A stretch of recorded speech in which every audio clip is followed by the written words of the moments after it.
En Romanos 3:23, el apóstol Pablo dice una verdad de todos nosotros, y es esta: por cuanto todos pecaron y están destituidos de la gloria de Dios. Los únicos que no han pecado son los niños, pero toda persona adulta, toda persona consciente ha pecado. Yo he pecado. Ustedes han pecado. De esta manera, la Biblia declara la culpa del hombre e ineptitud ante Dios. Toda persona responsable se encuentra a sí misma bajo la condenación del pecado. Le corresponde a cada uno detenerse y preguntarse: ¿qué es pecado? ¿Y cómo puede ser liberada del terrible castigo del pecado? Salomón, en el libro de Proverbios, en el capítulo 14, dijo: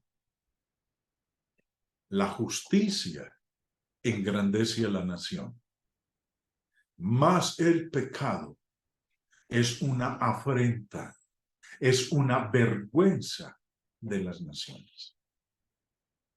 Y esta última parte que dice Salomón, es una realidad de todas las naciones en el planeta Tierra. El pecado es reinante en las naciones. El pecado es lo que más atrae a las naciones. Y hoy en día las naciones se jactan, se vanaglorían de sus pecados. Debería ser una vergüenza, no una jactancia, no algo por lo cual vanagloriarse, sino avergonzarnos por ello. Para muchas personas, el pecado no es nada más que una violación de un modelo social común. Piensan del pecado como algo pícaro y envolviendo una caída moral de alguna clase u otra. Podrían llamar aún al pecado una enfermedad, implicando que el individuo no es responsable por lo que hace.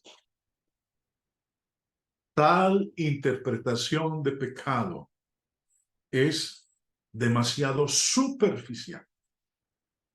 Primera de Juan 3:4 dice: todo aquel que comete pecado infringe también la ley, pues el pecado es infracción de la ley.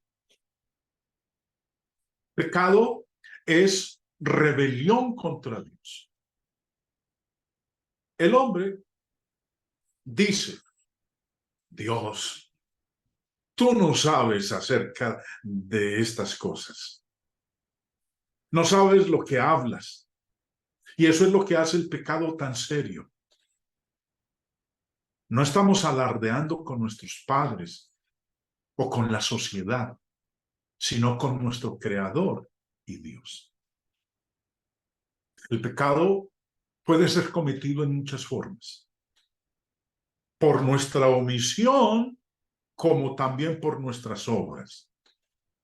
La Biblia enseña que es exactamente tan pecaminoso rehusar obedecer los mandamientos de Cristo como cometer un acto grave tal como el homicidio o la borrachera.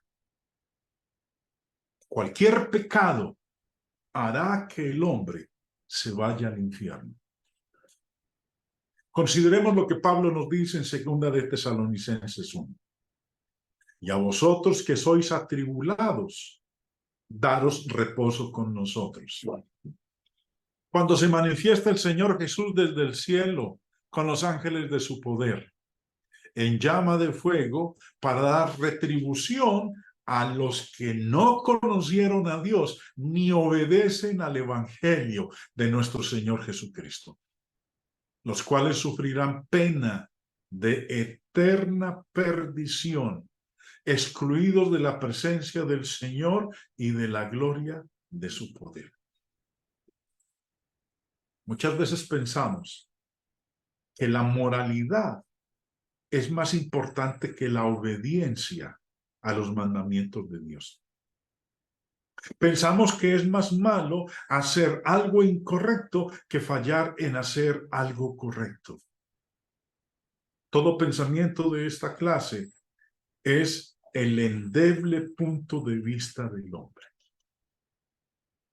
En Primera de Corintios 6, nuevamente dice el apóstol Pablo: ¿no sabéis que los injustos no heredarán el reino de Dios?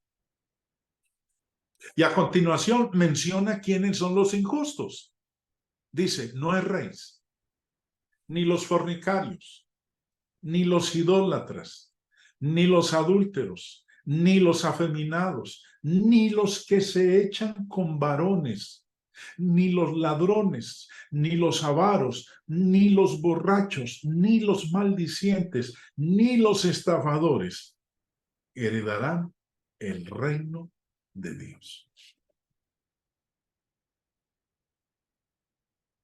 La Biblia enseña que la omisión es tan pecaminosa como la comisión, y que la irreligiosidad hará que uno se pierda también como la inmoralidad. Debemos reconocer esto como siendo verdad. Consideremos el pecado de nuestros padres, de nuestros primeros padres, Adán y Eva. Fueron colocados en un hermoso jardín, rodeado por todo lo bueno, por toda cosa buena. Dios dijo en Génesis 2, y mandó Jehová Dios al hombre diciendo: de todo árbol del huerto podrás comer, mas del árbol de la ciencia del bien y del mal no comerás, porque el día que de él comieres, ciertamente morirás. ¿Qué ocurrió después? Satanás engañó a la mujer y le dijo: no moriréis. Génesis 3:4. Entonces la serpiente dijo a la mujer: no moriréis. ¿Qué sucedió? Ella creyó al diablo antes que a Dios.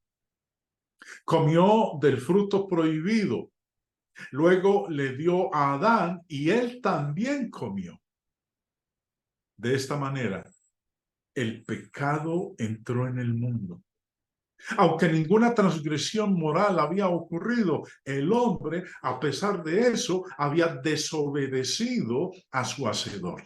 Había puesto su sabiduría y voluntad humana primero y contra la voluntad de Dios. Todo lo que Dios mandó había sido bueno y correcto, pero el hombre pensó de otra manera. Y eso fue causa de pecado. Eso fue rebeldía. Los resultados del pecado de Adán y Eva serían notados en ese tiempo. Génesis 3 nos hace la lista de los resultados del pecado de nuestros primeros padres. A la mujer dijo: multiplicaré en gran manera los dolores en tus preñeces. Con dolor darás a luz los hijos, y tu deseo será para tu marido, y él se enseñoreará de ti. Luego, con respecto al planeta, dijo, y al hombre dijo: por cuanto obedeciste a la voz de tu mujer y comiste del árbol de que te mandé diciendo: no comerás de él, maldita será la tierra por tu causa. Con dolor comerás de ella todos los días de tu vida. Espinos y cardos te producirá, y comerás plantas del campo. Con el sudor de tu rostro comerás el pan hasta que vuelvas a la tierra, porque de ella fuiste tomado, pues polvo eres y al polvo volverás. El hombre moriría y ambos, Adán y Eva, fueron expulsados del jardín del Edén. Y dijo Jehová Dios: he aquí el hombre es como uno de nosotros, sabiendo el bien y el mal. Pues que no alargue su mano y tome también del árbol de la vida y coma y viva para siempre. Y lo sacó Jehová del huerto del Edén para que labrase la tierra de que fue tomado. Echó pues fuera al hombre y puso al oriente del huerto del Edén querubines y una espada encendida que se revolvía por todos lados para guardar el camino del árbol de la vida. El pecado trae castigo. Y en este caso fue la separación de Dios. El pecado separa al hombre del Dios inmaculado. El profeta Isaías en el capítulo 59 escribió: he aquí no se ha cortado la mano del Señor para salvar, ni se ha endurecido su oído para oír, pero vuestras iniquidades han hecho separación entre vosotros y vuestro Dios, y vuestros pecados le han hecho esconder su rostro de vosotros para no escucharos. Y esto está ilustrado perfectamente en el caso de Adán y Eva. Mientras estaban en el huerto, Dios andaba y hablaba con ellos. Pero después de su transgresión, fueron expulsados de esta relación íntima con el Padre. De la misma manera es con el hombre hoy día. El pecado lo despoja de todas las bendiciones de la comunión con Dios. El apóstol Pedro escribió en su primera carta, capítulo 3, porque los ojos del Señor están sobre los justos y sus oídos atentos a sus oraciones. Pero el rostro del Señor está contra aquellos que hacen mal. Separación eterna de Dios. En vista de que el pecado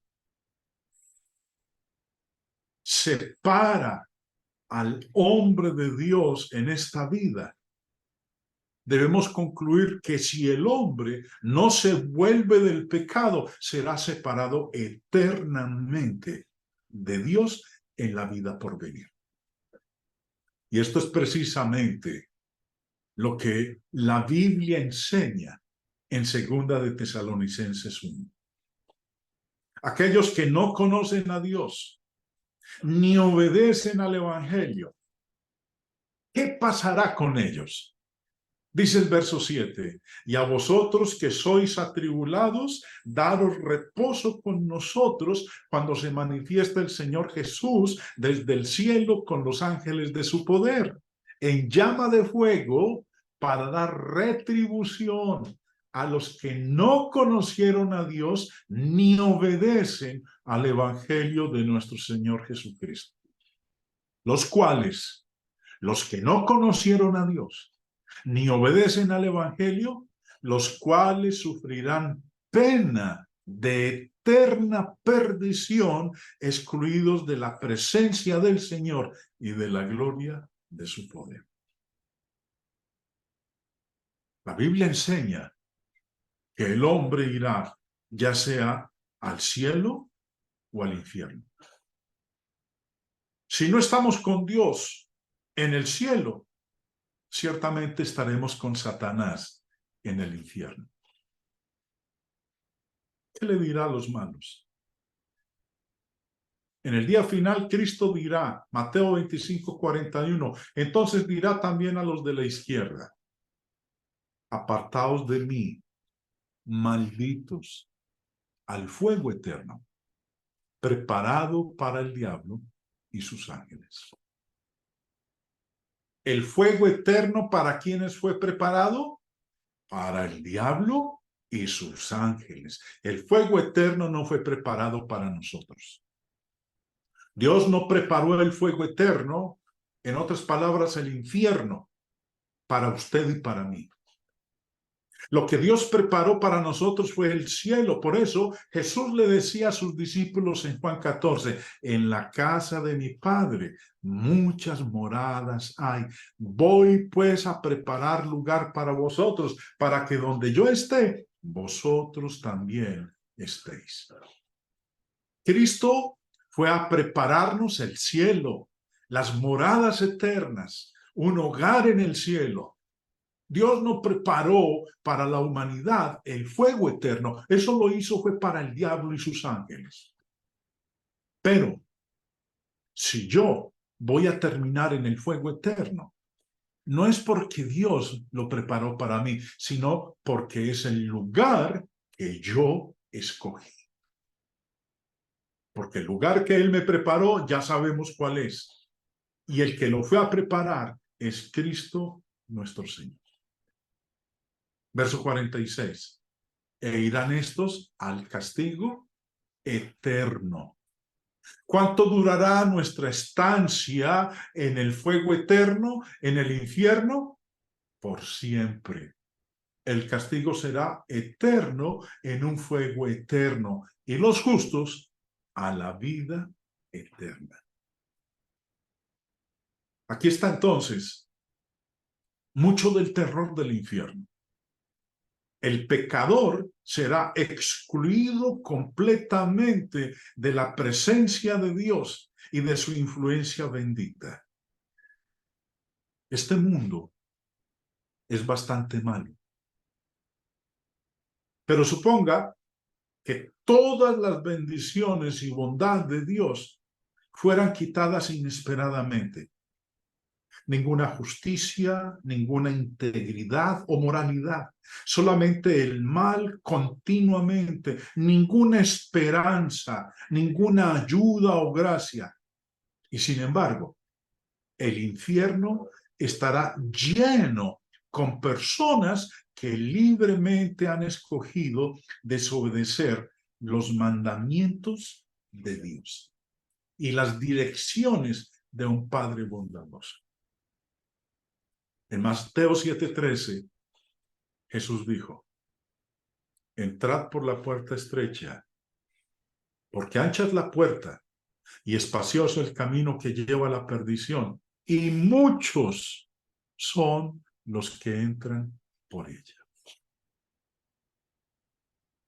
No solamente el hombre debe pagar una pena por el pecado en la siguiente vida, sino que también el pecado hace que sufra en esta vida.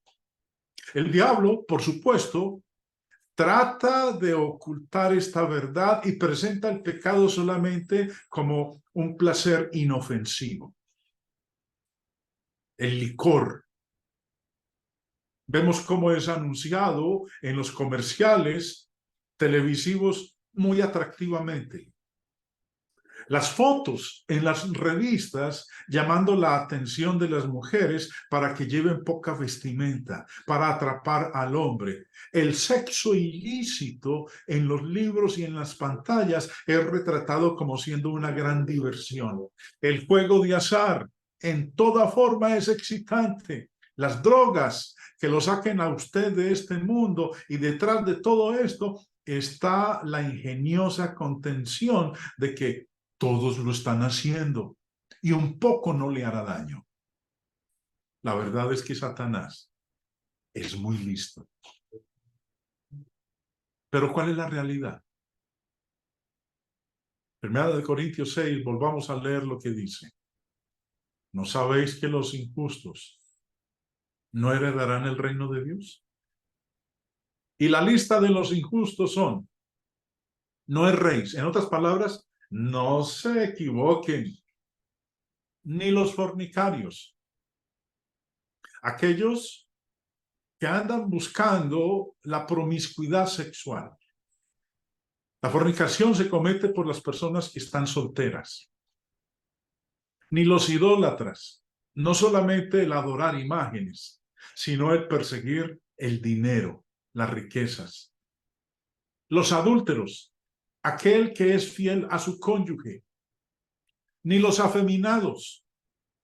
Cuando habla aquí de los afeminados, Pablo se está refiriendo a aquellos que en las relaciones homosexuales es el que desempeña el papel de mujer. Ni los que se echan con varones. O sea, pues, homosexualismo, que ahora tienen derechos, más derechos que los heterosexuales, aquellos que solamente un hombre, una mujer. No hombre con hombre, no mujer con mujer. Ahora andan con su banderita de colores en cualquier manifestación porque quieren hacer bulla, quieren hacer ruido. Ni los ladrones, ni los avaros, ni los borrachos, ni los maldicientes, ni los estafadores heredarán el reino de Dios. El pecado no es hermoso. El pecado refleja esto sobriamente en su vida. Y el juicio vendrá y se llenará de angustia. Estas son las verdades del pecado. Algo más que Dios nos dice en su palabra es que el pecado no puede ser heredado. Deberá ser bastante claro por ahora que el pecado es personal en su naturaleza. Es algo que yo hago o fallo por hacer. Nadie puede cometer pecado por mí. Y parece extraño que alguien enseñe diferentemente, pero lo hacen. Muchas denominaciones enseñan que el pecado se hereda. Eso es, que el bebé nace con el pecado de Adán sobre él. Aquí está un ejemplo de lo que dicen. Creemos que a través de la desobediencia de Adán y Eva, el pecado original pasó a toda la raza humana. Es con la depravación total de toda la naturaleza y el pecado heredado con lo que los hijos son manchados, aún en el vientre de la madre. Esto que acabo de leer, hermanos, es un credo humano, no es lo que la Biblia enseña. Este credo humano es falso. Ya habíamos nosotros leído en Primera de Juan 3 la definición de pecado. Una vez más recordémoslo. Todo aquel que comete pecado infringe también la ley, pues el pecado es infracción de la ley. Ahora, ¿qué infracción de la ley han cometido los niños? Afirmar tal cosa sería totalmente tonto y disparatado. Jesús dice que si queremos entrar al reino de los cielos, esto tenemos que hacer. Mateo 18. En aquel tiempo, los discípulos vinieron a Jesús diciendo: ¿quién es el mayor en el reino de los cielos? Y llamando a Jesús a un niño, lo puso en medio de ellos y dijo: de cierto os digo, que si no os volvéis y os hacéis como niños, no entraréis en el reino de los cielos. Así que cualquiera que se humille como este niño, ese es el mayor en el reino de los cielos. Y en Mateo 19, versículo 13 y 14.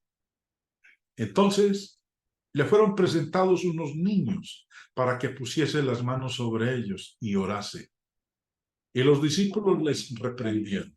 Pero Jesús dijo, dejad a los niños venir a mí y no se lo impidáis, porque de los tales es el reino de los cielos. Diría el Señor Jesús, esto, si los niños son pequeños pecadores. La Biblia nos dice claramente que uno no puede heredar el pecado. El profeta Ezequiel en el capítulo 18 escribió, el alma que pecare, esa morirá. El hijo no llevará el pecado del padre, ni el padre llevará el pecado del hijo. La justicia del justo será sobre él, y la impiedad del impío será sobre él. El pecado no puede ser heredado. Este credo humano enseña algo totalmente falso y contrario a la palabra de Dios. Ahora, ¿qué hace la sangre de Cristo con el pecado del hombre? ¿Quién puede librar al hombre de su terrible esclavitud del pecado? Una cosa es bastante clara. El hombre por sí mismo no puede librarse de la esclavitud del pecado. El profeta Jeremías, capítulo 10, escribe estas palabras de Dios. Conozco, oh Jehová, que el hombre no es señor de su camino, ni del hombre que camina es el ordenar sus pasos. En nuestra sociedad de hoy es muy normal escuchar decir a las personas, es mi vida y yo puedo hacer con mi vida lo que quiera. Usted no tiene por qué decirme a mí absolutamente nada. Yo quiero tener libertad, ningún tipo de impedimento porque mi vida es mi vida. Pero el profeta escribió que el hombre no es señor de su camino, ni del hombre que camina, es el ordenar sus pasos. El profeta Isaías, en el capítulo 53, usó la figura de la oveja descarriada para describir a la humanidad pecadora. Mientras advierte, todos nosotros nos descarriamos como ovejas. ¿Qué pasó? Nos descarriamos. Cada cual se apartó por su camino, mas Jehová cargó en él el pecado de todos nosotros. Como la oveja no puede encontrar el camino de regreso al rebaño de la seguridad si no está sujeta a todos los peligros en el desierto. Estamos en peligro de ser devorados por nuestro voraz enemigo. Necesitamos un pastor que nos dirija rectamente y Cristo es ese buen pastor. Juan 10:11, él dijo, yo soy el buen pastor su vida da por las ovejas. ¿Qué está deseando hacer nuestro buen pastor? Dar su vida por mí, rescatarme a una costa de su propia vida. Otras figuras son usadas en el Nuevo Testamento para decirnos de la misión de Cristo. Juan dijo, el siguiente día vio Juan a Jesús que venía a él. Estamos hablando aquí de Juan el Bautista. Vio Juan el Bautista a Jesús que venía a él y dijo, he aquí el Cordero de Dios que quita el pecado del mundo. Y en Lucas 19, el mismo Señor Jesús dijo, porque el Hijo del Hombre vino a buscar y a salvar lo que se había perdido. Vino a buscarme a mí. Vino a buscarlo a usted, mi hermano. Para eso vino Cristo la primera vez. lo que Jesús hizo por nosotros. Cuando Juan el Bautista dijo, he aquí el Cordero de Dios que quita el pecado del mundo, estaba revelando el mismo corazón del plan de Dios para la salvación del hombre.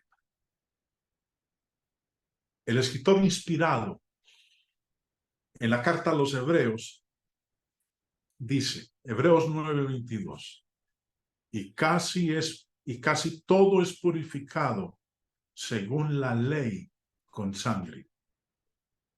Y sin derramamiento de sangre no se hace remisión. Sin derramamiento de sangre no hay perdón de Dios. Cristo fue el sacrificio final de Dios por el pecado. El Hijo de Dios, sin pecado, se ofreció a sí mismo una sola vez, y la efectividad de esta acción sería suficiente para quitar los pecados de todo el mundo. Por esta causa fue necesario que Cristo sufriera en la cruz. Sin su sacrificio de muerte no podría haber perdón. ¡Qué precio el que se pagó! Ni debemos pasar por alto el hecho de que Cristo sufrió en nuestro lugar. Él murió por nosotros. Recuerden que la Escritura dice, la paga del pecado es muerte.